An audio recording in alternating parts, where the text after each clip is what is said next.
그래서요, 4페이지 밑에서 마가복음 11장 14절, 마가복음 11장 24절 말씀 함께 읽겠습니다. 시작. 그러므로 내가 너희에게 말하노니 무엇이든지 기도하고 구하는 것은 받은 줄로 믿으라. 그리하면 너희에게 그대로 되리라. 아멘. 우리는 하나님의 자녀이기 때문에 하나님께서 받은 줄로 믿으라고 말씀하시고, 하나님께서 안 주시면요, 여러분 낙심하십니까? 하나님 왜 내 기도는 안 들어주십니까? 낙심하십니까? 아닙니다. 하나님이 더 좋은 것을 주시려고 기다리고 계십니다. 더 좋은 것, 그걸 주시면 안 되는 거예요. 우리는요, 우리의 삶 속에서 가장 중요하고 좋은 게 뭔지 아십니까? 여러분 삶 속에 제일 중요하고 필요한 게 뭔지 아십니까? 모릅니다. 하나님만 아십니다. 내 삶에서 가장 중요하고 필요한 게 뭔지, 가장 좋은 길이 뭔지 하나님만 아십니다. 그리고 우리 나이가 자기에게 뭐가 중요한지 압니까 여러분? 모릅니다 여러분. 몰라요. 사탕이나 달라 그러고 그게 제일 중요해요. 그거 뺏어서 난리치고 뭐 대굴대굴 부르고 뭐 여러분 뭐가 중요한지 모릅니다. 하나님만 아시는데. 여러분 그래서 우리가 아까 우리 쉬는 시간에 우리 권사님께서 말씀하신 것처럼 이런 아담의 모습, 불의한 관광과 과거의 모습을 통해서 우리를 비추어봐요. 바로 그것이 아담의 이야기가 아니라 내 이야기라. 그것을 나에게 나 투사시킬 수 있는, 이게 내 이야기구나라고 볼 수 있는 그 능력이 바로 귀가 열리는 거지.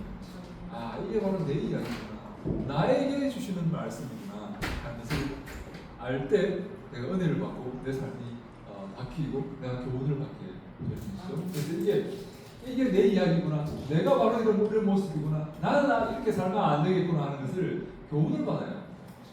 그죠? 그게 바로 우리가 은혜 받는 것이고 발전하는, 영적으로 발전하는, 영적으로 성장하는 것이죠.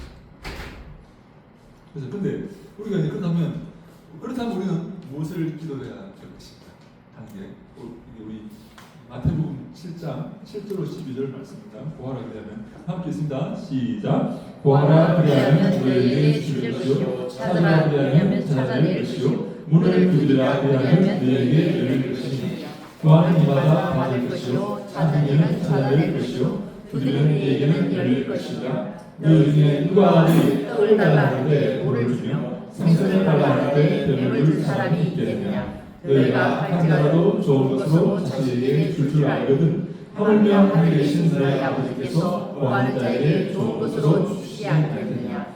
그러므로 무엇이든지 남에게 대접을 받고자 하는 대로 너희도 남을 대접하라. 이것이 율법이요 선지자니라. 아멘. 여러분 11절까지는 무슨 말씀인지 잘 이해되시죠? 구하라 그리하면 줄 거다, 찾으라 얻을 거다, 두드리면 열릴 거다.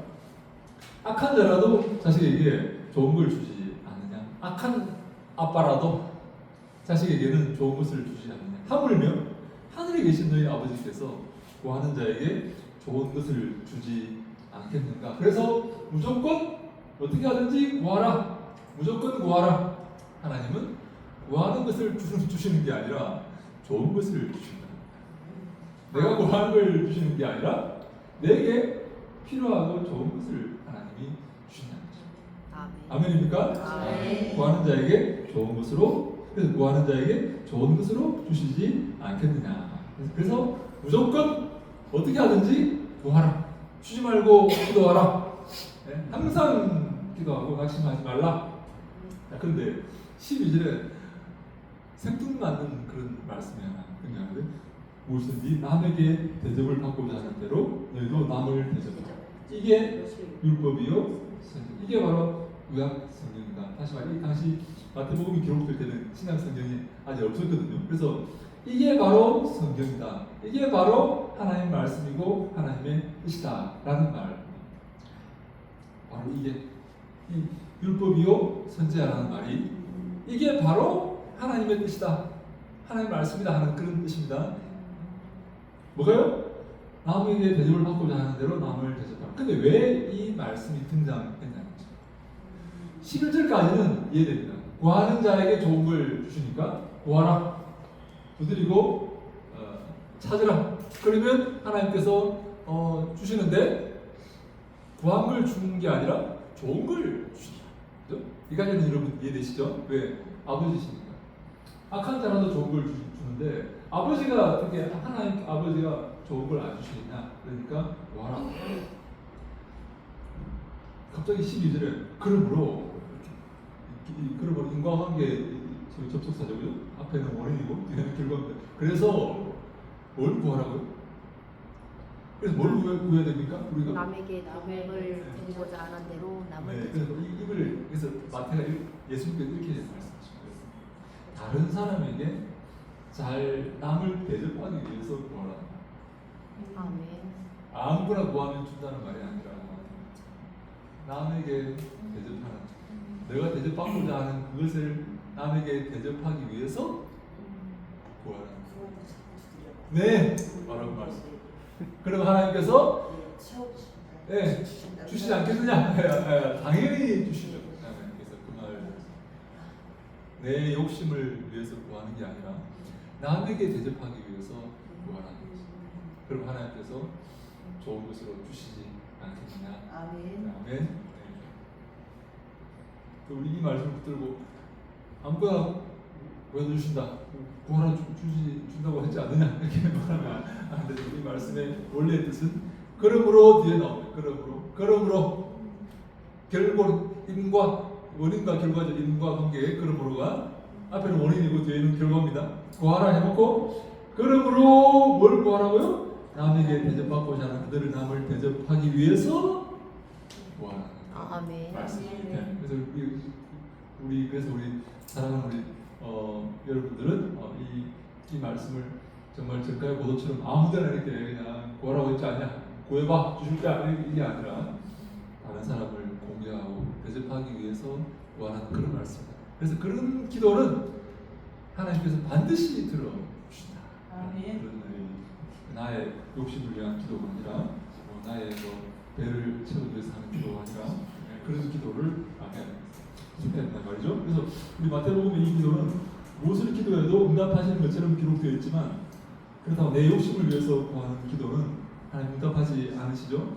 야고보서 4장 1절로 3절 말씀 함께 읽습니다. 시작. 너희 중에 싸움이 너희로부터 다툼이 너희로부터 아니냐. 너희 자신 중에서 싸우는 정욕으로부터 나는 것이 아니냐. 너희 욕심을 내어도 얻지 못하여 살인하며 시기하여도 능히 취하지 못함으로 다투고 싸우는도다. 너희가 얻지 못하면 구하지 아니하기 때문이요 구하여 받지 못하면 정욕으로 쓰려고 잘못 구하기 때문이라. 정욕으로 내 욕심대로 내 배를 채우기 위해서 구하면 잘못 구하는 것이고 받지 못한다. 그런 기도는 하나님께서 응답하시지, 구한다고 다 주시는 게 아니라 그런 기도는 하나님께 응답받지 못하는 기도이다. 그렇죠? 우리 이 잠언 우리 30장 7절로 9절 소위 아우의 기도죠. 같이 한번 읽어볼까요? 시작. 내가 두 가지를 주께 구하였사오니 내가 주기 전에 내게 거절하지 마시옵소서. 곧 어떤 것과 거짓말을 내게서 멀리 하옵시며 나를 가난하게도 마시옵시고 구하게도 마시옵시고 오직 필요한 양식으로 나를 먹이시옵소서. 혹 내가 배불러서 하나님을 모르다 여호와가 너무나 아파하오며 혹 내가 가난하여 도둑질하고 내 하나님 이름을 욕되게 할까 두려워하니이다. 네, 아멘. 잘못된 기도가 있어요. 잘못된 기도, 정욕으로 쓰려고 구하는 그런 잘못된 기도가 있어요. 하나님은 그런 기도에 응답하지 않습니다. 우리는 바로 마태복음 7장 12절에 나오는 대로 남에게 대접을 받고자 하는 그것을 남에게 공개하고 대접하기 위해서 구해야 되겠다.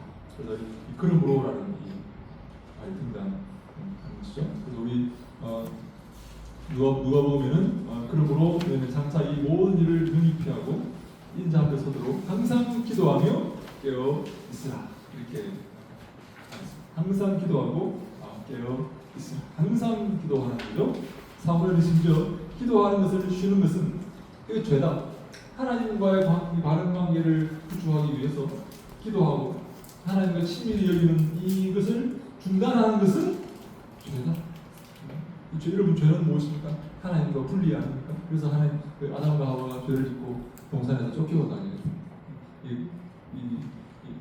캐롤이라고 해서 그룹이 이렇게 그 길을 막고 있습니다. 하나님께 나아가지 못하는 죄는 하나님과의 분리이다. 하나님을 떠나는 것이다. 멀리 갔더니 하나님을 떠나는 게 바로 죄인데 사무엘은 기도하기를 쉬는 것은 바로 죄다. 사무엘상 12장 22절로 읽습니다. 시작. 여호와께서는 사무엘을 자기 백성으로 삼으신 것을 좋아하셨으므로 여호와께서는 그의 크신 이름을 위하여 자기 백성을 버리지 아니하실 것이요 나는 너희를 위하여 기도하기를 쉬는 죄를 여호와 앞에 결단코 범하지 아니하고 선하고 의로운 길을 너희에게 가르칠 것이즉 너희는 여호와께서 너희를 위하여 행하신 그 큰 일을 생각하여 오직 그를 경외하며 너희의 마음을 다하여 진실을 선포하라. 만일 너희가 여전히 악을 하면 너희와 너희 왕이 다 멸망하리라. 아멘. 기도하기를 쉬는 죄가 아니다. 그래서 사무엘은 그런 죄를 결코 범하지 않겠다는 것이죠. 하나님께 나아가는 그 하나님과의 바른 관계를 중단하는 그런 죄가 있다는 것이죠. 사무엘의 기도는 명백합니다. 기복신앙의 그 기도가 아니라 너희를 자기 백성으로 삼으신 여호와 하나님께 기도하는 것이다. 우리 주 되신 하나님께 기도하는 것이다. 그것이 바로 사무엘 기도인데 여러분 이 기도가 우리가 얼마나 중요한지 시편 23편 1절로 3절 말씀 있습니다. 시작. 여호와는 나의 목자시니 내게 부족함이 없으리로다. 그가 나를 푸른 풀밭에 누이시며 줄만한 물가로 인도하시는도다. 내 영혼을 소생시키시고 자기 이름을 위하여 그의 길로 인도하시는도다. 아멘. 여러분 내 영혼을 소생시키시고 여기에 주목하셔야 합니다. 하나님께서 원하시는 것은 푸른 풀밭도 아니고 쉴만한 물가도 아니고 여러분 하나님께 물이 뭐가 그렇게 중요하고 푸른 풀밭이 뭐가 이렇게 중요합니까? 우리 집 마당에 맨날 푸른 풀이 올라 자라옵니다. 풀과의 전쟁.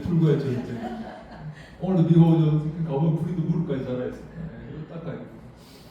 하나님은 영혼이 소생케 되는 것을 원하십니다. 아멘. 하나님을 인지하고 하나님을 의식하고 두려워하고 하나님께 예배하며 경배하며 기도하며 하나님을 의식하며 살아가는 영혼의 소생. 여러분 영혼은 어떻게 잠자고 있습니까? 아니면 소생하였습니다. 그래서 여러분 늘 우리가 기도하면서 늘 하나님을 의식하면서 두려워하면서 구원을 이루어가는 우리가 될 수 있기를 간절히 바랍니다. 아멘. 하나님 바로 우리 영혼을 깨우시고 내 영혼을 소생시킨다. 죽어 있는 이 좌우 영혼을 마치 이 심폐소생술을 통해서 소생시키는 깨우는 거예요. 깨우는 하나님 우리 영혼을 깨우는 것을 원하신다.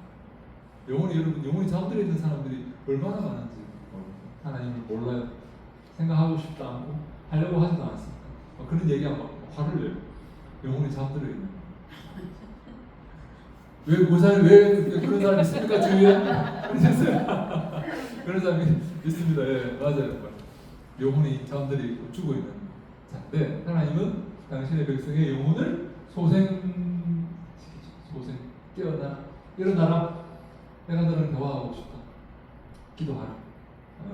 영혼의 소생을 하나님께서 원하십니다. 그래서 우리 이 영혼의 소생을 우리가 해야 되는데 오늘 여러분과 함께 한 가지만 더 이렇게 나누고 싶은 내용이 이 6페이지 맨 마지막 부분에 그러므로 우리의 기도는 사랑의 근간 기도가 왜 다른 사람을 대접하는 그런 기도가 되어야 되기 때문에 그렇죠? 다른 사람을 대접하기 위한 기도가 되어야 하고 우리의 교제도 예수님께서 보여주신 대로 사랑의 교제가 되어야 한다. 그래서 우리의 교제가 바로 사랑의 교제가 되어야 되고 우리의 기도가 다른 사람을 대접하는 그런 기도가 되어야 된다. 이 교제라는 이 문제가 등장합니다. 교제 어떻게 하면 우리가 다른 사람을 대접하는 그런 기도와 교제를 나눌 수가 있겠는가? 그리고 식구라는 말이 있죠. 밥식자와 입구자를 이렇게 써서 식구입니다. 그죠? 밥을 함께 먹는 그런 자들, 그죠?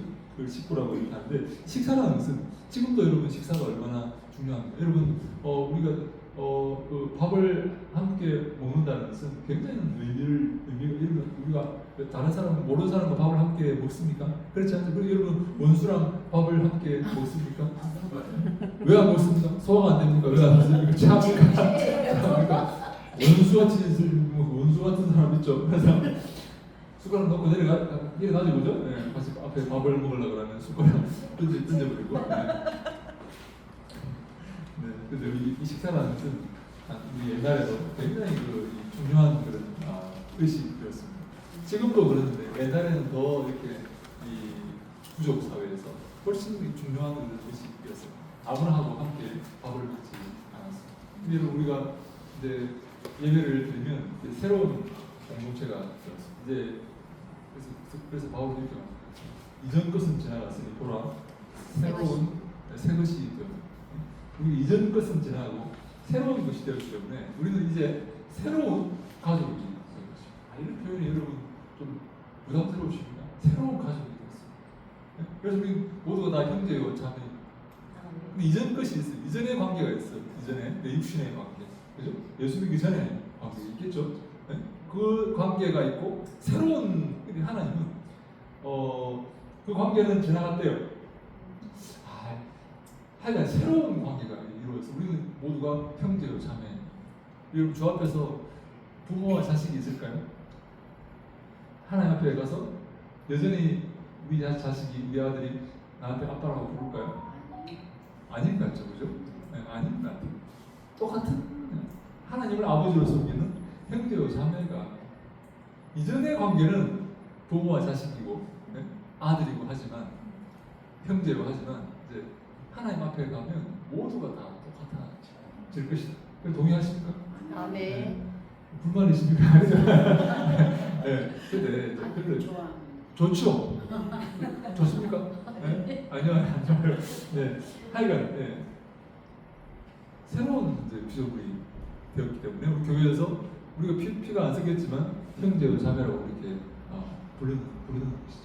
형제요 다 형제요 자매. 근데 우리 여기서 보면 예수님께서 이게 왜 새로운 언약 안에 새로운 약속 안에 들어왔기 때문에 새로운 체계 안에 들어왔기 때문에 그래서 예수님께서 우리에게 이 소위 말하는 주의 만찬 성만찬의 그런 계명을 주시는데 이 속에 참 아름다운 그런 영적인 원리가 있어서 이 고린도전서 7페이지 11장 23절로 27절 말씀 함께 읽습니다. 시작. 내가 너희에게 전한 것은 주께 받은 것이니 곧 주 예수께서 가시던 밤에 떡을 받으사 축사하시고 되어 이르시되 이것은 너희를 위하여 내 몸이니 이것을 행하여 나를 기념하라 하시고 식후에 또한 그와 같이 잔을 가지시고 이르시되 이 잔은 내 피로 세운 새 언약이니 이것을 마실 때마다 나를 기념하라 하셨으니 너희가 이 떡을 먹으며 이 잔을 마실 때마다 주의 죽으심을 그가 오실 때까지 전하는 것이니라. 그러므로 누구든지 주의 떡이나 잔을 합당하지 않게 먹고 마시는 자는 주의 몸과 피에 대하여 죄를 짓는 것이니라. 아멘. 네, 고린도 교회에 주일날 예배를 드렸습니다. 근데 여러분 주일날 저녁에 예배를 드렸습니다. 왜냐하면 지금은 주일이 공휴일이지만 당시에는 주일이 공휴일이 아니었습니다. 예수님께서 부활하신 그날이 주일인데 공휴일이 아닙니다. 다 종들은 다 일을 이렇게 낮에 해야 했습니다. 그래서 저녁에 모여서 어떻게 모였는지 우리가 추측을 합니다. 정확하게 나오는 자료가 없기 때문에 아마도 요즘처럼 예배를 간단하게 드리고 함께 애찬을 나누면서 그 속에서 주의 만찬, 성만찬을 실행했지 않겠는가라고 짐작을 합니다. 다시 합니다. 저녁에 교회가 아니라 어떤 정해놓은 가정집에 모여서 교회가 없었기 때문에 모여서 간단히 예배를 드리고 예배도 그냥 이렇게 목회자가 앞에서 이렇게 설교하는 게 아니라 받은 은혜로운 말씀을 성도 가운데 누가 일어서서 이렇게 순서대로 이렇게 하는 거예요. 내가 오늘 아침에 이렇게 하나님께서 감동을 주셨다라든지 이렇게 하면서 그 순서가 끝나면 애찬을 나누는 거예요. 애찬을 함께 교회에서 준비한 게 아니라 각각 이렇게 자기가 들고 와서 이렇게 나누면서 그 속에서 주의 만찬, 이것은 내 피로 내 살이고 이 떡을 먹을 때마다 나를 기념하는 그런 주의 만찬을 실행했지 않겠는가라고 추측을 이렇게 합니다. 근데 이제 문제가 생겼어요. 문제가 뭔가면 일찍 오는 사람이 있고 늦게 오는 사람입니다. 그 주일 저녁 예배 오전 예배는 없고 주일 저녁 예배 누가 일찍 오겠습니까? 시간이 많은 사람이 일찍 오겠죠. 누가 늦게 오겠습니까? 누가 늦게 올까요? 종들이 늦게 오죠. 종들이 주인의 식사를 차려주고 오기 때문에 종들이 늦게 오는 것이죠. 여러분 그 일찍 오는 사람들은 부자들이고 주인들이고 늦게 오는 사람은 종들이다 이 생각하시면 됩니다. 여러분 주인들이 음식을 갖고 올 때 좋은 걸 갖고 오겠죠, 그죠? 자기가 공개하려고 좋은 걸 가져오지. 종들은요 음식을 가져오지 못하는 경우가 많이 있어요. 왜? 종들이 무슨 음식을 갖고 옵니까? 자기 것도 아닌데 주는 밥만 먹어도 감사한데 못 가지고 옵니다. 그래서 그 교회 안에 다툼이 생겼어요. 먼저 온 주인들이 소위 이제 집주인들이 건물주들이 갖고 와서 종들을 안 기다리고 늦게 오는 종들을 안 기다리고 자기들끼리 먹고 마시고 이렇게 종들이 이제 뒤에 와보니까 종들이 예배도 참석 못하고 차례에 이제 겨우 참석하러 왔는데 주인들이 다 건물주들이 다 와서 종을 다 먹고 이제 술 취해가지고 이렇게 널브러져 있는 거예요. 종들이 먹을 게 없고 그 상황을 지금 이렇게 지적하고 있는 것입니다. 그래서 27절에 누구든지 주의 떡이나 잔을 합당하지 않게 먹고 마시는 자는 주의 몸과 피에 대해 죄를 짓는 것이니라. 이것을 바로 그런 상황을 염두에 두고 이렇게 하는 말씀입니다. 이렇게 말하고 있습니다.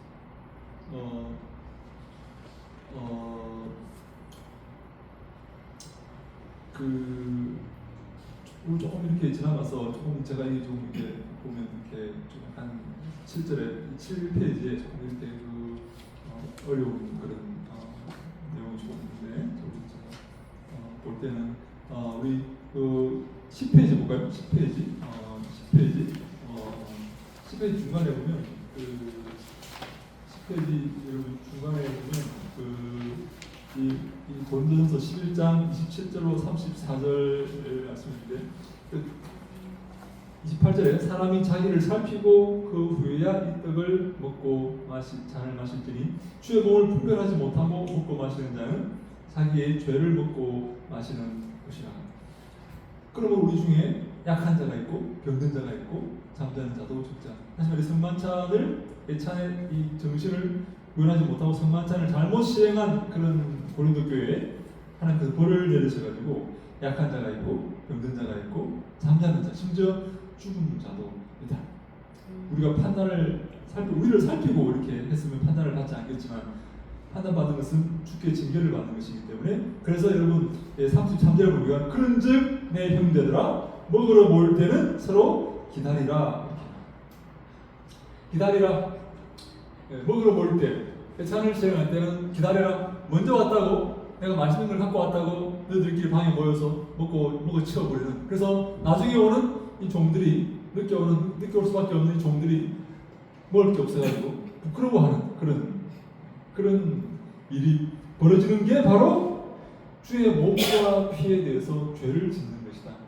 하나된 그 몸, 우리 다 하나된 몸, 주의 몸이죠. 몸된 교회죠, 그죠? 하나 되었죠. 어떤 사람은 손이고, 어떤 사람은 입이고, 어떤 사람은 발이고, 다 하나가 되었죠. 주의 몸, 지체죠, 그죠? 지체인데 이 지체에게 죄를 짓는 것이다. 먼저 왔다고 내가 먼저 먹어버리는 것이. 그래서 보면 이 34절에 만일 누구든지 시장하거든 집에서 먹어. 왜 교회 갖고 와가지고, 교회 갖고 와가지고 형제들에게 상처를 주면서, 몸된 교회에 죄를 지으면서, 몸된 이 지체된 이 교회에 죄를 지으면서 이런 행동을 하느냐? 너희의 몸이 판단받는 몸이 되지 않게 그런 말씀을 지금 하는 것입니다. 그래서 우리 보면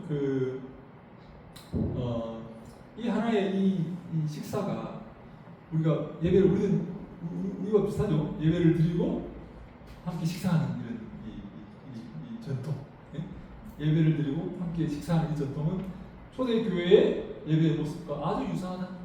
유사한 그런 모습이다. 초대교회도 간단하게 예배를 드리고 목회자가 없었지만 예배를 드리고 함께 모여서 애찬을 나누고 식사를 나누면서 그 속에서 주의 만찬, 성만찬을 시행을 한 거죠. 근데 이것은 함께 식사하는 것은 너무나 중요한 게 여러분 성경에 함께 예배 드렸다는 말은 잘 없어요.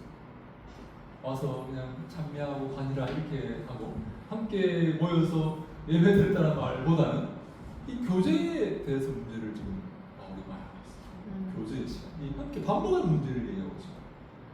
예배는 별 문제가 없는 모양이에요. 예배 드리는 게 무슨 크게 문제가 되겠어요. 근데 함께 예배를 드렸다면 아름다운 교제를 나누어야죠. 몸된 교회가 되었어요? 고백했으니까 오케이. 그러면 아름다운 교제로 실천을 그 정신을 실천을 해야죠. 예배를 잘 드려놓고 부자가 먼저 훔치고 와가지고 먹어버리고 기다리지도 않고 다시 말해 늦게 오는 성도들 불가피하게 늦게 오는 성도들을 기다리지 않고 자기들끼리 먹어버리는 이 행위 이것은 바로 주의 몸에게 죄를 짓는 것이다 라고 바울이 말하면서 이 교제를 지금 바울이 지적하고 있다는 것입니다. 여러분 그래서 이 첫 번째 한 가지 제가 말씀드리고 싶은 건가면 이 교제를 소홀히 하는 거예요. 밥 먹는 행위가 배고파서 밥 먹는 게 아니에요. 이게 언약의 세레모니. 자, 앞으로 잠깐 한번 넘어가볼까요? 자, 언약의 여기 그 8페이지 출애굽기 24장 7절로 11절 8페이지 출애굽기 24장 7절로 11절 그리고 소위 그 언약을 시내산 언약을 체결하는 장면입니다. 시내산 언약을 체결하는 장면이 출애굽기 10장과 24장에 나오고 10계명은 출애굽기 20장과 신명기 5장에도 등장합니다. 10계명은 우리 출애굽기 24장 7절로 24장 11절 말씀을 함께 8페이지에 나오죠. 함께 읽습니다. 시작. 언약서를 가져다가 백성에게 낭독하여 읽게 하니 그들이 이르되 여호와의 모든 말씀을 우리가 수행하리이다. 모세가 그 피를 가지고 백성에게 뿌리며 이르되 이는 여호와께서 모든 말씀에 대하여 너희와 세우신 언약의 분이라. 모세와 아론과 나답과 아비후와 이스라엘 장로 수십인이 올라와서 이스라엘 하나님을 보니 그의 발 아래에는 천국을 편듯하고 하늘같이 성령하더라. 하나님이 이스라엘 자손들의 존귀한 자들에게 손을 대지 아니하셨고 그들은 하나님을 뵙고 먹고 마셨더라. 아멘. 이것은 내 피니 먹고 마시면서 내 언약을 기억하라 했던 이 예수님의 이 피의 말씀, 소위 말해서 the saying of cup saying, 잔의 말씀이라고 해요. 잔의 말씀. 떡의 말씀이 있고 bread saying, 떡의 말씀이 있고 잔의 말씀이 있는데 잔의 말씀은 바로 이것은 내 피니, 언약의 피니, 내가 먹고 마시라는 이 말씀이 출애굽기 7장 8절에 등장하는 언약의 피를 뿌리는 이 행위에서 온 것이다 라고 저는 제 박사학위에서 주장을 합니다. 여러분 이것이 언약에 비해서 온 거다. 뭐가? 모세 그 피를 가지고 백성에게 뿌리며 이르되 이는 여호와께서 이 모든 말씀에 대하여 너희와 세우신 언약의 피다. 그래서 이 컵세인 이것이 바로 언약의 피다 이렇게 예수님께서 말씀을 하시거든요. 이 피를 이렇게 잔을 들고 예수님께서 언약의 피라고 이렇게 언약의 피 이렇게 말씀을 하십니다. 저는 잠깐만 이거 어디 있는지 나중에 잠깐 볼게요. 하여간 근데 그때 중요한 게 뭔가면 이 모든 언약을 체결하고 난 다음에 11절에 하나님이 이스라엘 자손들의 존귀한 자들에게 손을 대지 아니하셨고 그들은 하나님을 뵙고 먹고 마셨더라. 언약을 체결한 다음에 그들이 뭘 했다고요? 먹고 마셨다. 먹고 마셨다. 예수님께서 이 먹는 것을 얼마나 좋아하셨는지 예수님 별명이 있어요. 예수님 별명. 사탄의 별명도 있어요. 예수님 별명이 뭔지 아십니까? 먹기를 탐하는 자. 죄와 죄인의 친구로다. 이렇게 바리새인이 예수님을 여러분 기억나십니까? 네. 그런 말에 성경이 있나? 그렇게 생각하시면 안 됩니다. 저를 믿으십시오. 먹기를 얼마나 먹는 걸 좋아하시냐. 야, 뭘 좀 내워라. 말씀하시고 난 다음에 먹을 것을 이렇게 내놓으셔. 뭐 좋은 걸 내놓는 게 아니라 이게 교제가 중요하다는 거죠. 그래서 이 언약을 체결하는 당시에도 하나님 앞에서 먹고 마셨다. 이 언약이라는 것은, 그래서 언약이라는 것은, 언약을 체결하는 것은 언약의 당사자가 함께 먹고 마시는 이 세레모니를 해야만 비로소 언약이 확증되는 것이다. 그렇게 말할 수도 있다. 왜? 이 먹고 마신다는 것은 언약의 공동체 안에 있다는 하나의 확증이다. 그렇게 볼 수가 있는 것이다. 여러분 식구가 언약 공동체 안에 있는 것입니다. 우리 새로운 식구가 되었죠. 새로운 식구가 되었습니까? 형제와 자매가 되었습니까? 함께 밥을 먹어요. 아멘. 여러분 그래서 아직도 유대인들은 이방인들과 함께 밥을 먹지 않습니다. 이방인들과 밥을 먹지 않습니다. 유명한 구절 있죠. 우리 사도행전에 그 뭡니까? 우리 그 갈라디아서 그 베드로가 이방인과 밥 먹다가 야고보에서 예루살렘 교회에서 온 사람들을 보니까 자리를 피했다는 그런 말이죠.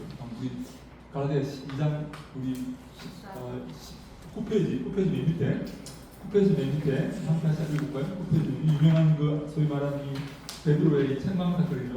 한번 같이 읽습니다. 시작. 게바가 안디옥에 이르렀을 때 책망받은 일이 있기로 내가 그를 대면하여 책망하였더라. 야고보에서 온 어떤 이들이 이르기 전에 게바가 이방인과 함께 먹다가 그들이 오매 그가 할례자들을 부르고 하여 떠나 물러가매 남은 유대인들도 그와 같이 외식함으로 바나바도 그들의 외식에 유혹되었느니라. 그러므로 나는 그들이 복음의 진리를 따라 바르게 행하지 아니함을 보고 모든 자 앞에서 게바에게 이르되 네가 유대인으로서 이방인을 하고 유대인답게 살지 아니하면서 어찌하여 억지로 이방인을 유대인답게 살게 하려느냐 하였노라. 아멘.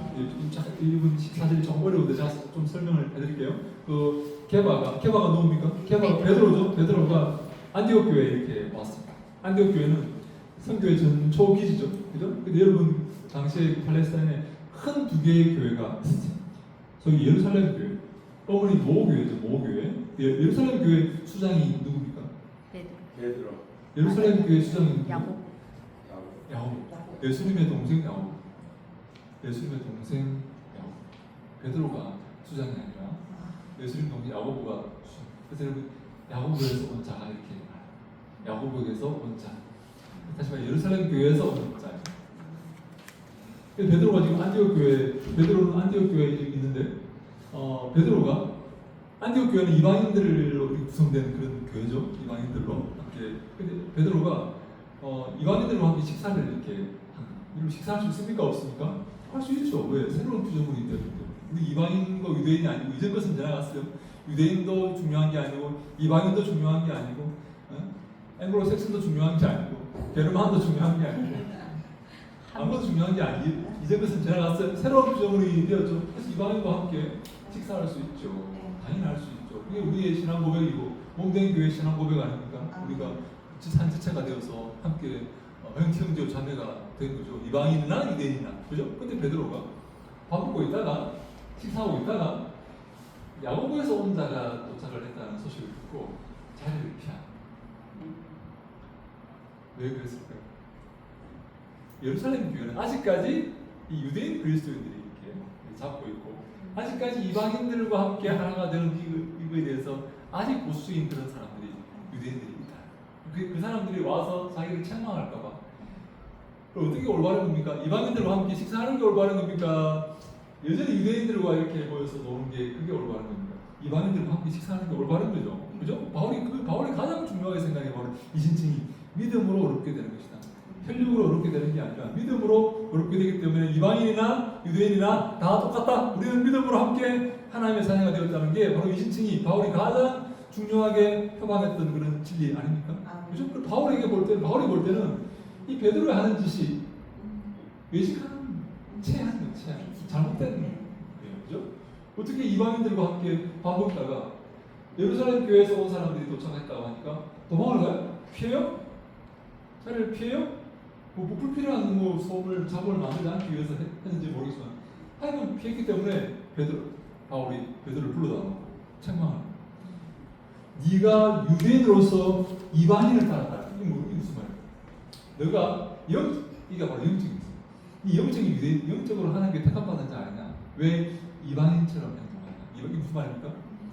외식적으로. 다시 말해, 이 땅의 어떤 조건을 가지고 판단해서 이방인과 밥 먹으면서 유대인이 겁이 나서 도망을 가. 이거 이방인들이 하는 짓 아니냐? 소위 말하는 영적인 이방인들이 하는 짓 아니냐? 너 영적인 유대인 아니냐? 너 영적인 우리가 구원받은 자 아니냐? 너 구원받은 자라면 이방인과 함께 식사하는 게 자랑스럽고 감사히 여기고 그것을 복음을 이런 복음을 전해야지. 왜 영적인 이방인처럼 비열하게 행동하냐? 두려워하는 행동하냐? 라는 말이야. 그럼 무슨 말인지 이해가 되십니까? 네. 영적인 말입니다. 네가 유대인이지 않느냐? 근데 왜 이방인처럼 따르냐?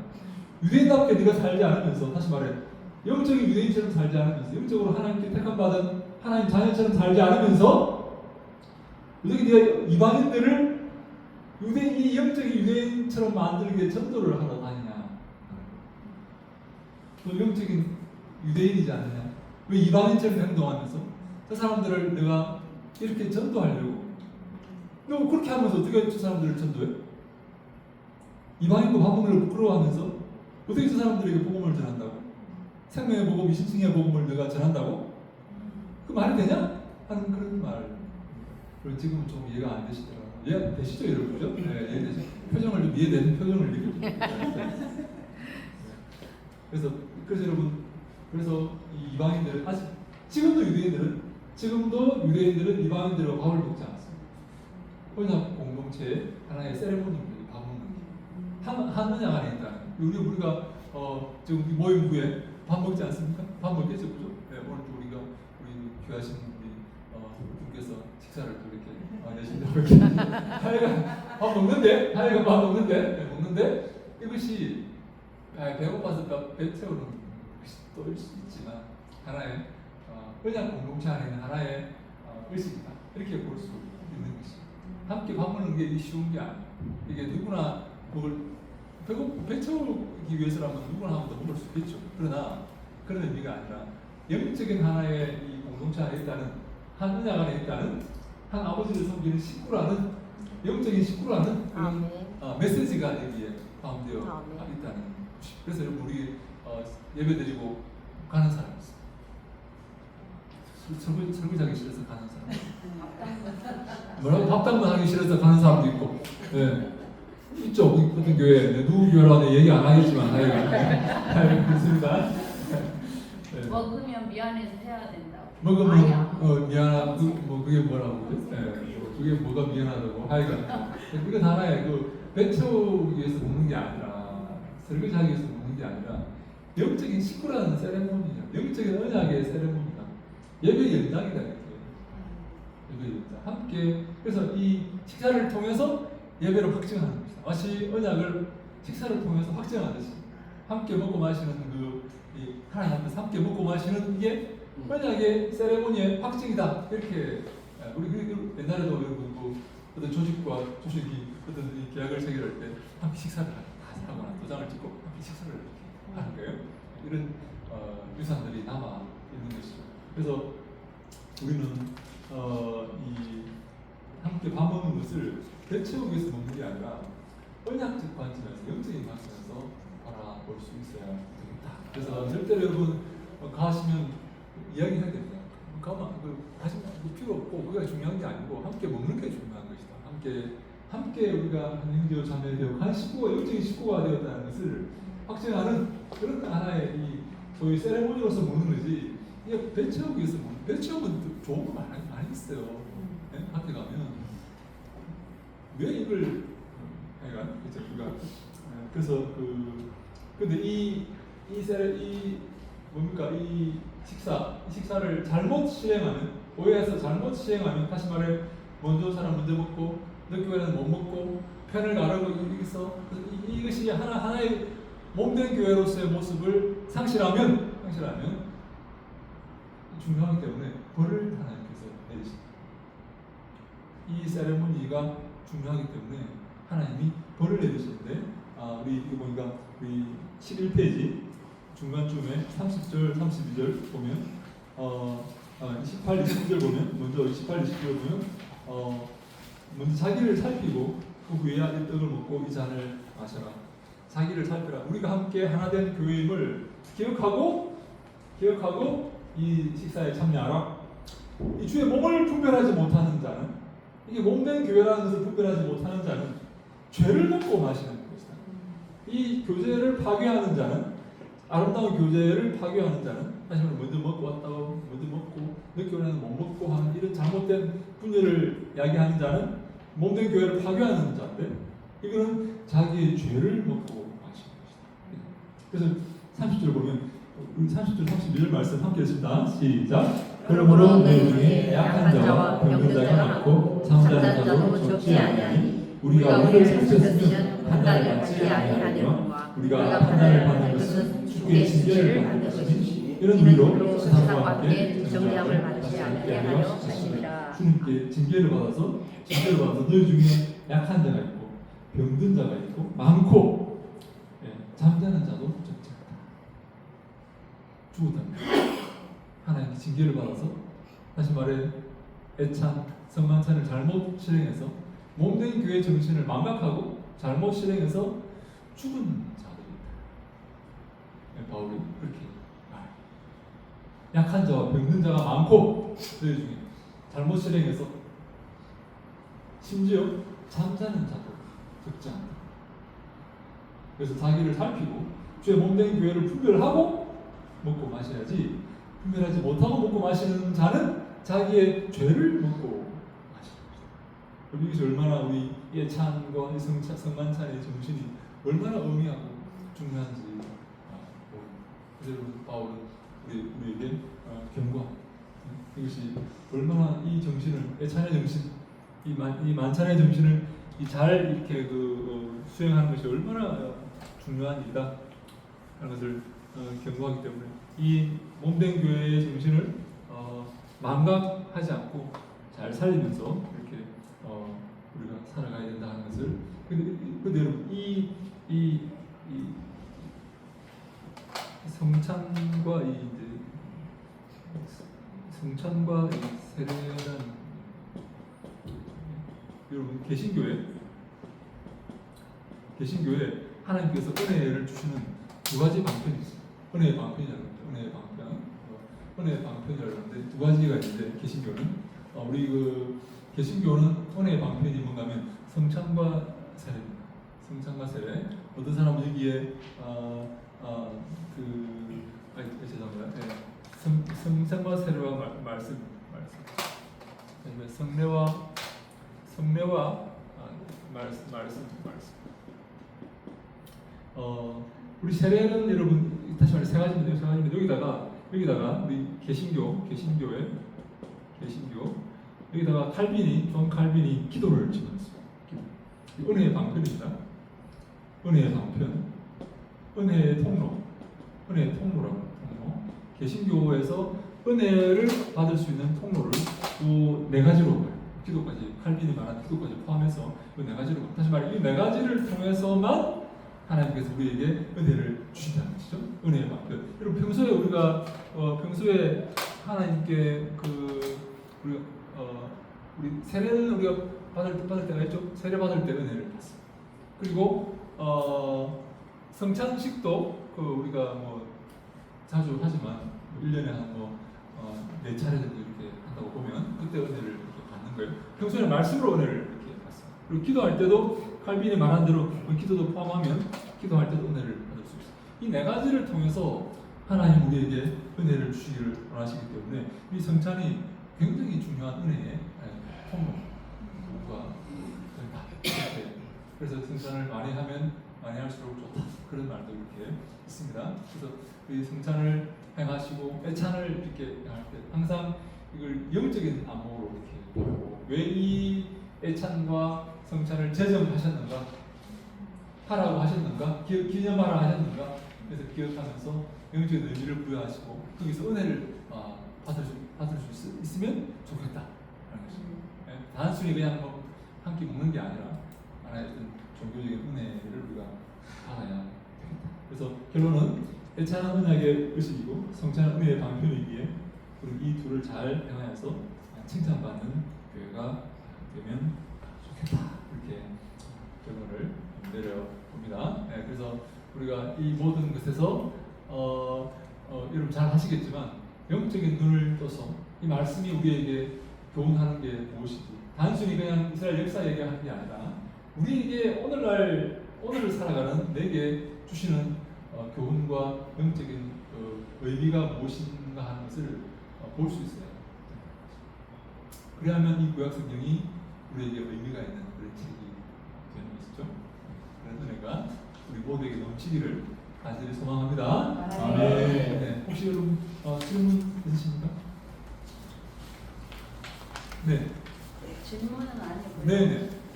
예전에요. 예. 제가 2011년도에 갑상선 암이 걸렸을 때, 네.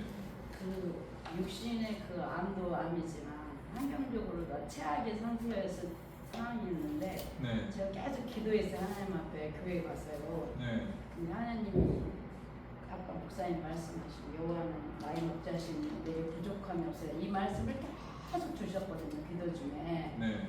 근데 제가 이제 수술을 이렇게 하려고 이제 막 예약 잡고 막 이런 상황에서 이 말씀을 기도 중에 계속 주셔서 네. 도대체 나를 얼마나 푸른 초장을 해주시려고 그러시나 네. 이렇게만 생각을 했었거든요. 근데 네. 오늘 목사님 말씀을 이렇게 배우면서 네. 이거에 대한 것에 정확한 그 뒤에 맨 마지막 네. 내 영혼을 소생시킨다. 네. 이 말씀이 주어잖아요. 그렇죠. 하나님의 그 주어인데 그거는 다 버리고 네. 그 육신의 그 안식함을 네. 생각했던 그런 것들을 보면서 이 말씀을 이렇게 오늘 배우면서 이 말씀을 제대로 영적인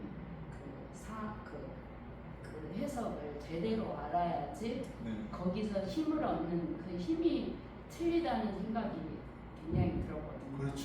네. 네. 그래서 네. 영생이 되게 중요했구나. 네. 하찮은 그 육신이 뭐 중요하고 그렇죠. 환경이 뭐 중요하냐. 이게 못 깨달으니까 네. 왜 하나님 나한테 이렇게 질병까지 주시나요? 이런 기도를 했던 것 같아요. 네. 근데 하나님 그 말씀을 계속 주시니까 네. 이제 어느 순간 제가 하나님이 정말 푸른 초장으로 인도하시는 그거구나 이렇게만 생각을 해서 이 말씀 보면서 제가 아까 소름 끼쳤거든요. 그러면서 영생이 가장 중요하구나. 네. 이걸 또 한 번 느끼게 해주셔서 감사합니다. 아이고 감사합니다. 아이고 제가 감사합니다. 네. 푸른 주장과 질만한 물가도 중요하겠지만 네. 영혼이 네. 선생님이야 되고 그죠? 그거 있으면 마음이 없어도 그만이고 그죠? 그래서 제가 금방 말씀을 드리면서 여러분 우리 구약에 가장 이 천국이라고 할 수 있는 질병이 문둥병이라는 질병이 있습니다. 문둥병. 이 가장 이 하나님의 저주를 상징하는 그런 질병인데요. 여러분 문둥병의 특징이 뭔지 아십니까? 문둥병의 특징? 느끼지 못해요. 느끼지 바늘로 찔러도 느끼지 못해요. 감각이 없어요. 그리고 이것이 영적인 의미라고 한번 생각해 보겠습니다. 죄의식이 없으면 죄를 죄의식이 없어요. 죄를 지은 뒤에 아픈지 모르고 잘못된지 모르는 하나님 말씀에 어떤 그 행하고 안 행하고 이거에 깨달음이 없는 깨달음. 그게 아멘. 감각이 없는 하나님에 대한 말씀에 대한 예민한 감각이 네. 없어요. 뭐 상관없어요. 영적으로 문둥병자예요. 우리가 문둥병을 보면서 뭐 의학적으로 문둥병이구나. 오케이 그것도 있지만 영적으로 한번 생각해요. 내가 하나님 말씀에 예민해 있는가? 일전 이렇게 어긋나지 않고 이루시겠다고 말하신 그 말씀을 나는 정말 조심스럽게 거룩하게 그 믿음으로 그런 참 겸손한 마음으로 받아들이고 있는가? 아니면 심상하게 이렇게 이거는 패스 이런 식으로 이렇게 넘어가는가 하는 것을 영적인 의미로 한번 이게 여러분 너무 이게 좀 황당무계하게 들립니까? 어떻습니까, 여러분? 네. 네? 그래서 저는 이게 그렇게 느껴져요. 하나님께서 이런 문둥병을 왜 이렇게 들고 나오셨나? 하나님께서 왜 광야에 노뱀을 들고 나오셨나? 이런 것들을 한번 생각해 보는 거예요. 네. 근데 우리가 이게 단순히 그냥 이스라엘 역사에 불과하다 우리가 무슨 상관인가? 이렇게 말할 수 있지만 이게 우리의 의미가 주어지기 위해서는 역사에 머무는 게 아니라 영적인 의미가 우리에게 전달될 때가 된다고 저는 보거든요. 그래서 저는 어떨 때는 좀 약간 황당무계할 수도 있겠지만 왜 하나님께서 이런 말씀을 이들에게 이스라엘 백성들에게 주셨나 하는 것을 생각해 보면서 과연 나는 받아야 될 교훈이 없는가 하는 것을 생각해 보는 거죠. 그래서 말씀에 우리가 너무 무감각하지 않은가, 관심을 갖고 있는가 말씀에 하는 것을 한번 생각해 보자는 것이죠. 그런 의미에서 우리 구약에 등장했던 그런 것들을 한번 다시 한번 생각해 보는 이렇게 여러분 우리가 묵상하는 것도 마찬가지. 묵상하는 것도 소감 연구를 이렇게 하듯이 계속 이렇게 말씀을 이렇게 우리가 되새김질하고 고민하고 상고하고 연구하는 그런 자세가 우리에게 필요하다. 감사합니다. 네. 생각이 네. 그 이방의 기도를 말씀하셨잖아요. 네. 우리의 기도가 이방의 기도처럼 기도하지 않는가. 정말 네. 하나님께 온전한 기도를 기도의 태도와 자세와 내용이 예. 한가 그 말씀하셨는데 예. 제가 이방의 기도를 나 자신은 안 하고 있다라고 자신을 못 깨닫지도 못하고 하는 상태에서는 말씀을 볼 때도 이게 영적인 것보다는 내 원함대로 아까 말씀 푸른초장 물가를 인도하시는 주님의 말씀이 거기에 내 중심이 잡히고 똑같은 문장을 보더라도 영혼 소생 아까 그쪽보다는 그 주변에 있는 쪽에 내 마음 말씀을 볼 때도 네. 이게 이 집중과 에너지가 네. 별로 하면서 이렇게 기도하는 심정으로 네. 말씀을 그렇게 원하고 소화하지 않나라는 생각이 제가 네. 그러니까 말씀을 두 가지 기도할 때도 정말 합당한 기도를 하는 자는 말씀을 볼 때도 그 정말 핵심 내 무엇을 말씀하시고자 하시는지 네. 그 영혼에 가게 되는 것으로 똑같은 걸 보더라도 그로 중심축이 네. 그로 딱 들어갈 텐데 네. 그렇지 아니하면 그 어떤 육적인 해결, 네. 문제 해결 네. 나의 어떤 이런 쪽으로 해서 말씀도 적용을 하겠구나 네. 그런 생각이 제가 정말 드는 그럼요. 우리 눈이 그쪽으로 이렇게 눈이 가고 예. 마음이 빼앗기고 또 이렇게 내게 좋은 말씀, 복 준다는 말씀 예. 거기에 이제 탐독하게 되고 계속 묵상하게 되고 네, 네. 그런 경우가 많이 있죠. 구약의 말씀을 보면 반드시 너가 이렇게 하면 내가 이렇게 해주겠다라고 하는 것인데 항상 저기 표 보면은 어디 가면은 어떻게 하면 우리가 준행하면 순종하면 이건 빠지고 어떻게 해주겠다라는 것만 우리는 골로만 집중해가지고 네. 거기다가 막 이렇게 붙여놓고 네. 막 이렇게 소원하고 그런 그렇죠. 맞습니다. 우리 영혼을 돌아보고 하나님은 우리와의 바른 관계를 원하시고 우리 자녀로서의 바른 모습을 원하시는데 우리는 주님께서 걸어놓으신 그 경품 이런 거 그리고 이렇게 네? 육신적인 어떤 그런 부부 같은 이런 것에만 관심이 있을 수가 있다는 거죠. 그러나 하나님은 우리와 바른 관계, 자녀로서의 바른 관계, 아버지로서 이렇게 받고 싶은 대접 이런 거, 아버지로서의 대접 이런 것들을 원하시는 거죠. 이 재물과 이런 게 아니라 하나님과의 관계를 원하시는 관계. 우리는 구약에서 의라는 것은 하나님과의 바른 관계를 의라고. 성찬에 대해서 네네. 구체적으로 풀어주셨던 아이고 제가 감사드립니다. 우리 권사님 제가 감사 우리 권사님 제일 다른 분도 다 마찬가지 제일 집중을 잘하시고 저를 뚫어지라고 이렇게 민망해가지고 이렇게 아유 이렇게 눈이 부셔가지고 틀렸나요? 잘못한 게 아니라 그렇게 하시라고 말씀드려요. 성찬에 대해서 구체적으로 그렇게 네. 해주시고 네. 아유 제가 감사드립니다. 제가 감사드리고 제가 우리 아까 이 중간에 제가 넘어갔는데요. 우리 그 십계명과 우리 고대운동의 그 언약의 체계를 규정하는 내용도 집에 가서 한번 읽어보시면 우리 이 십계명이 그냥 주어진 게 아니라 정말 그 언약의 하나의 체계 내에서 온 것이기 때문에 우리 그 의미를 보시면 하나님과 우리와의 이 관계가 좀 더 명확하게 정립이 되지 않을까 하는 고대운동 히타이트의 종과 주인이 맺는 조약의 형태를 십계명이 그대로 갖고 있습니다. 하나님은 우리 주인이시오, 우리 종이라는 그 하나의 메시지를 그대로 그 십계명 안에 포함되어 갖고 있기 때문에 그걸 보시면 우리가 정말 하나님은 우리의 주인이시고 우리의 목자이시고 우리는 종이고 양들이라는 것을 명확하게 알 수가 있는 그런 모습이기 때문에 나중에 한번 시간 되시면 한번 읽어 보시면 좋겠습니다. 그다음에 쉬지 말고 기도하라는 게 네. 쉬지 말고 기도하라는 게 우리가 막 이렇게 기도하는 게 아니고 의식적으로 하나님을 계속 만나는 그 관계를 유지하라는 거잖아요. 그렇죠. 관계 단절을 하지 말라. 지금 오늘 목사님 말씀을 듣다 보니까 계속 관계를 유지하고 있으면 네. 지난주에 말씀하셨던 그 아비가일처럼 아비가일처럼. 네, 아비가일이 다윗이 아내를 맡고자 했을 때 급히 일어나서 갈 수 있는 그런 상태가 되지 않나. 네. 제가 오늘 아침에 성경을 보다가 하나 찾은 게 뭐냐면 리브가도 마찬가지더라고요. 오. 그 종이 그 다음 날 떠나려고 할 때 네. 따라 나서는 거예요. 따라 나서죠. 네, 따라 나선단 말이에요. 어디로 근데 가는지도 모르고 그렇죠. 남편이 자기 누군지도 부모의 모르는데 부모가 며칠이라도 더 캐치를 있다가 하는 며칠이라도 더 있다가 우리와 몰다가 가라고 하는데도 네. 불구하고 나가잖아요.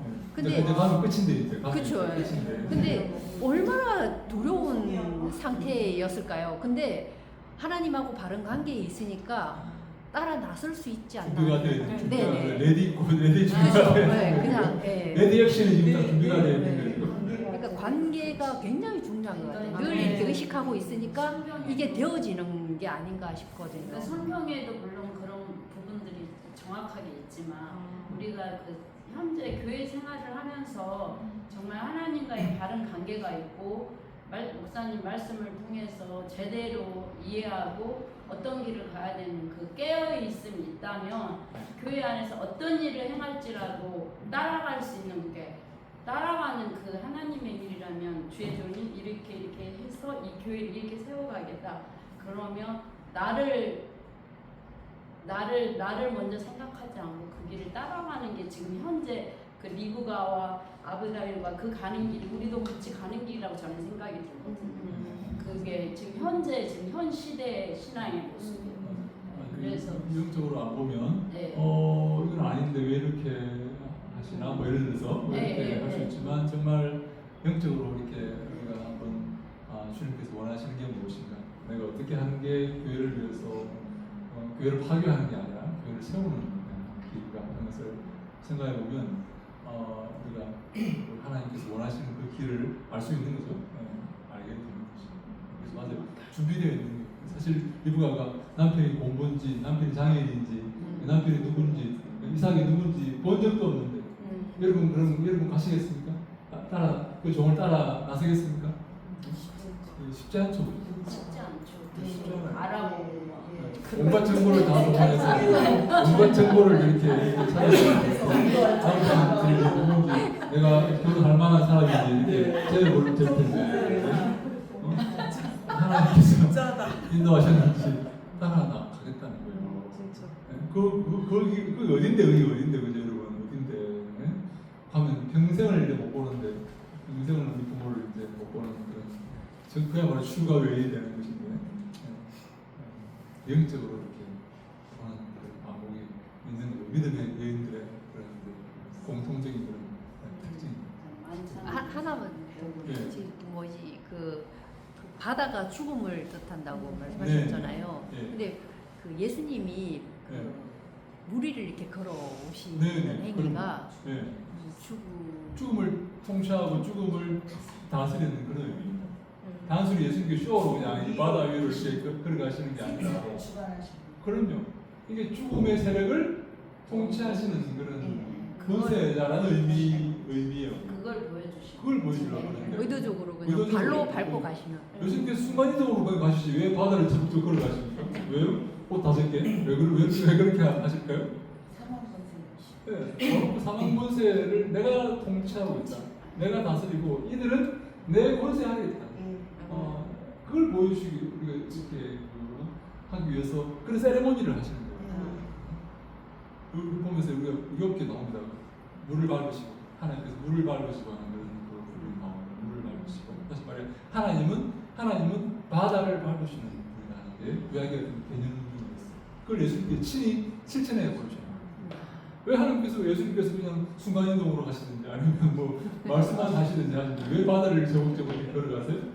내가 이 어둠의 세력, 사망 권세를 통치하고 이 권세들이 내 손안에 있고 내가 좋아할 수 있는 그런 내가 하나님이라는 것을 그 메시지를 그 모습을 액션을 통해서 웅변적으로 보여요.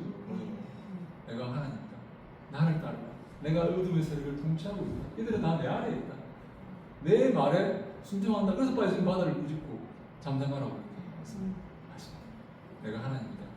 내가 이들을 통치하고 있다. 이들은 내 컨트롤 안에 있다는 것을 보여주시기 위해서 그렇게 하십니다. 여러분, 그래서 이 마지막으로 한 가지만 더 말씀드리면 예수님께서 귀신을 꾸짖을 때 쓰는 말이 에피티마오라는 말이에요. 꾸짖다는 말. 꾸짖다는 말이 에피라는 말은 다음에 제가 설명할게요. 위에라는 말이고 티마오라는 말은 명예라는 말. 사실 이 명예를 제압하는 거예요.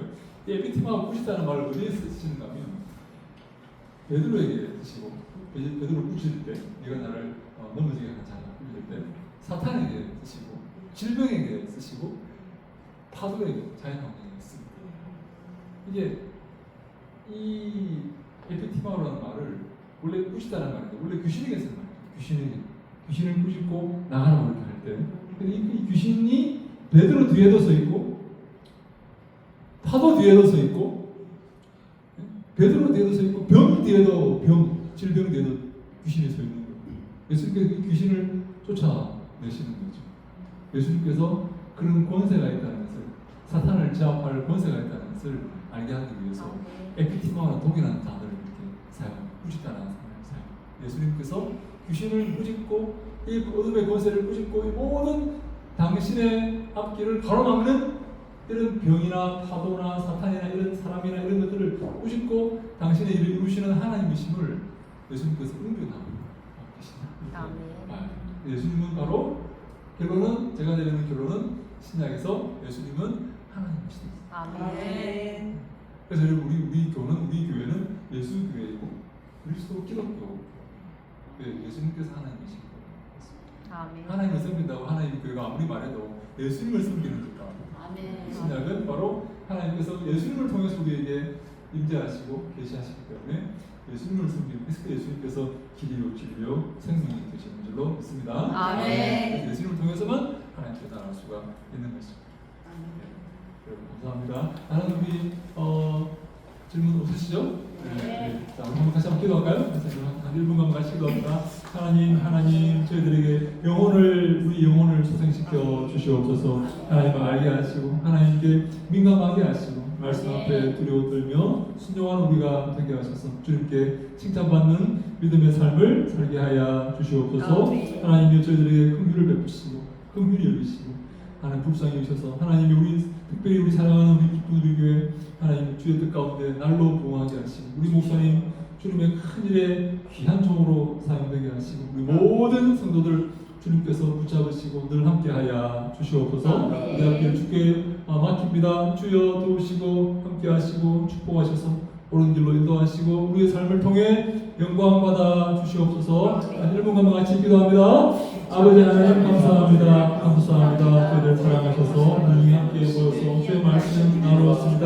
하나님이여 저희들 온전히 주님만 의지하며 믿음으로 살게 하시니 감사합니다. 예수를 주의 뒤에 따르며 십자가를 지고 그 좋은 일을 이룰 수 있도록 주여 인도하여 주시옵소서. 기뻐드리게 축복하시고 믿음 가운데 함께하시고 날로 보호하게 하시고 하나님이여 주의 땅에 잘 선포하는 아름다운 교회 귀한 교회가 되게 하여 주시옵소서. 축복하여 주시옵소서. 우리 목사님 붙잡으시고 늘 함께하시고 은혜로 지켜주시고 하나님이여 가볍게 하시고 성령의 말씀을 잘 준수하여 주님의 나라를 위해서 그것을 사는 믿음의 종이 되게 하여 주시옵소서. 우리 모두의 하나님의 교회를 위해서 주여 도우시고 함께하시고 붙잡으시고 인도하셔서 우리의 삶을 통해 성도를 통해 영광 받아 주시옵소서. 아버지여 도와주시옵소서. 축복하여 주시옵소서. 함께하여 주시옵소서. 인도하여 주시옵소서. 우리 아버지 하나님 감사합니다. 저희들 사랑하셔서 우중에 또 모여서 주의 말씀 나누었습니다. 주옵소서입니다. 하나님이여, 이 말씀 우리의 마음 가운데 잘 박힌 모처럼 우리의 삶을 인도하고 주 앞에 인도하며 우리의 삶을 통해 하나님을 섬기는 귀한 말씀이 되게 하여 주시옵소서. 하나님이여, 기뻐드리기 위해 축복하시고 믿음 가운데 늘 함께 하시고 날로 부모하게 하시고 우리 목자이신 우리 예수님을 따라서 우리 목사님 축복하셔서 남은 인생을 통해 이 말씀의 사역을 잘 감당하는 귀한 종이 될 수 있도록 하나님이여 도우시고 늘 함께하여 주시옵소서. 이 사모님과 또 모든 성도들 주의 뜻 가운데 서로 사랑하며 섬기며 날로 몸된 교회를 세워가는 귀한 교회가 되게 하시고 또 우리 모두가 섬기는 각자의 교회 주의 뜻 가운데 늘 함께하시고 은혜를 베푸사 하나님이여 마지막 때 생명의 말씀을 증거하는 귀한 교회로 세우시고 축복하여 주시옵소서.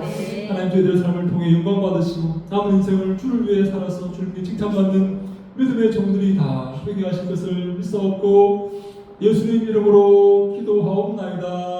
아멘.